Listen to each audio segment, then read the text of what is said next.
Hello everyone, I hope you all are fine. 11th economics के अंदर आज हम हमारा नेक्स्ट टॉपिक स्टार्ट करेंगे जो कि हमारा है relation between average marginal and total cost. ठीक है, ये हमारा टॉपिक है। तो इसके अंदर आज हम किसका रिलेशनशिप पढ़ेंगे? एवरेज कॉस्ट और मार्जिनल कॉस्ट के बीच में आज हम रिलेशनशिप स्टडी करेंगे कि एवरेज कॉस्ट और मार्जिनल कॉस्ट के बीच में क्या रिलेशन होता है। सो देखिए, ये हमारे पास आउटपुट है जो कि यूनिट्स के अंदर है। ये हमारे पास टोटल कॉस्ट है जो कि रुपीज़ में है। टोटल कॉस्ट आपको पता ही है किसका जोड़ है, fixed cost plus variable cost का। ये हम लास्ट वीडियोस में अच्छी तरह कर चुके हैं। ये हमारे पास एवरेज कॉस्ट है। एवरेज कॉस्ट को हम कैसे कैलकुलेट करते हैं? Total cost divided by quantity. और ये हमारी मार्जिनल कॉस्ट है। मार्जिनल कॉस्ट को हम कैसे कैलकुलेट करते हैं? TCN एन टर्म में से जो पिछली n-1 है उसको हम माइनस कर देंगे। ये हमारे पास टोटल कॉस्ट है। एवरेज कॉस्ट हमने कैसे कैलकुलेट की? Total cost divided by quantity. तो देखिए, 10 divided by 0 that is equal to infinity, 20 divided by 1 that is equal to 20, 28 divided by 2 that is equal to 14, 34 divided by 3 that is equal to 11.3, 38 divided by 4 that is equal to 9.5। Next देखिए, 42 divided by 5 that is equal to 8.4। 48 को 6 से divide करेंगे तो 8, 56 को 7 से 8, 9, 72 को 8 से 9। सो देखिए, टोटल कॉस्ट को जब हम क्वांटिटी से डिवाइड करेंगे, आउटपुट से डिवाइड करेंगे तो हमारे पास एवरेज कॉस्ट आ जाती है। मार्जिनल कॉस्ट कैसे निकालेंगे? एन टर्म में से n-1। अब एन टर्म हमारे लिए ये है तो इसकी क्या है 10, n-1 तो क्या 0 की ही हम कर रहे हैं तो उसकी तो पीछे की क्या होगी? कुछ नहीं। फिर nth, यहाँ पे देखो nth टर्म क्या है? ये फर्स्ट की। इसमें से जो n-1 वाली तो 20 minus 10 that is equal to 10, 28 minus 20 that is equal to 8, 34 minus 28 that is equal to 6। Fourth unit की देखेंगे तो 38 minus 34 that is equal to 4। Next है हमारी 42 minus 38 that is equal to 4, 48 minus 42 that is equal to 6, 56 minus 48 that is equal to 8, 72 minus 56 that is equal to 16। So देखिए, ऐसे हमने marginal cost को calculate किया।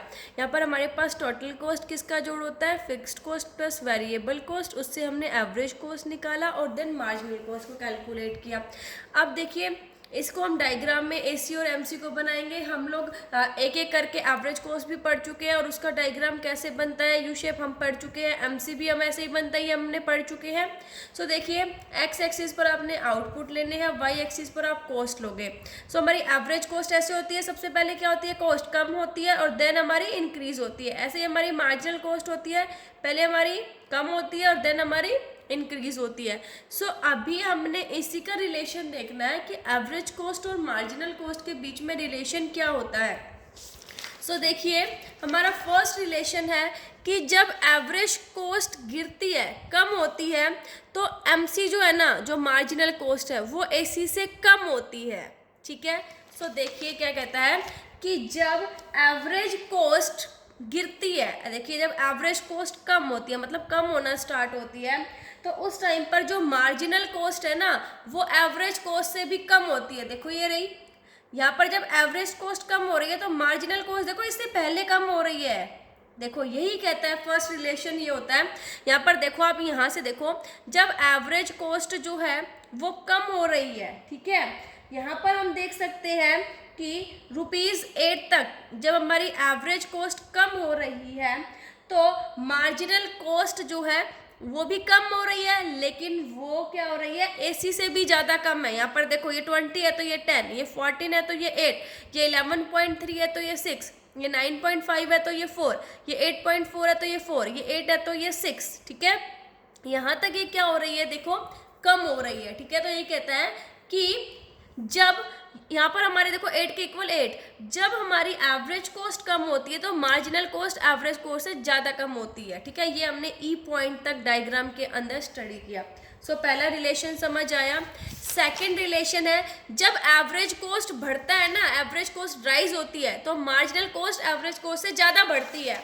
देखो ये कहते हैं जब एवरेज कॉस्ट बढ़ती है, सो देखो एवरेज कॉस्ट जब बढ़ती है, जब एवरेज कॉस्ट 8 से रुपीज़ 9 हुई तो मार्जिनल कॉस्ट 8 से 16 डबल हो गई। देखो यही कहते हैं कि जब एवरेज कॉस्ट बढ़ती है ना तो मार्जिनल कॉस्ट उससे ज़्यादा बढ़ती है। देखो जब एवरेज कॉस्ट ने बढ़ना स्टार्ट किया तो मार्जिनल कॉस्ट उससे ज़्यादा, देखो ऊपर है, उससे ऊपर है, ठीक है, तो उससे ज़्यादा बढ़ती है।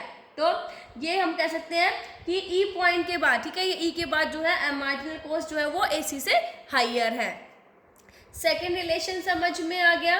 थर्ड रिलेशन है, देखो थर्ड रिलेशन क्या कहता है कि MC cuts AC at its lowest point. जो MC है वो AC को उसके लोवेस्ट पॉइंट पर कट करता है। मतलब जब एवरेज कॉस्ट मिनिमम होती है, सबसे कम, देखो एवरेज कॉस्ट मिनिमम कब है, एवरेज कॉस्ट मिनिमम यहाँ पे 8, तो देखो यहाँ पर वो कट करता है क्योंकि मार्जिनल कॉस्ट के क्या है, इक्वल है। मतलब 7th यूनिट पर एवरेज कॉस्ट जो है वो मिनिमम है और मार्जिनल कॉस्ट भी यहाँ पर 8 है, दोनों इक्वल है।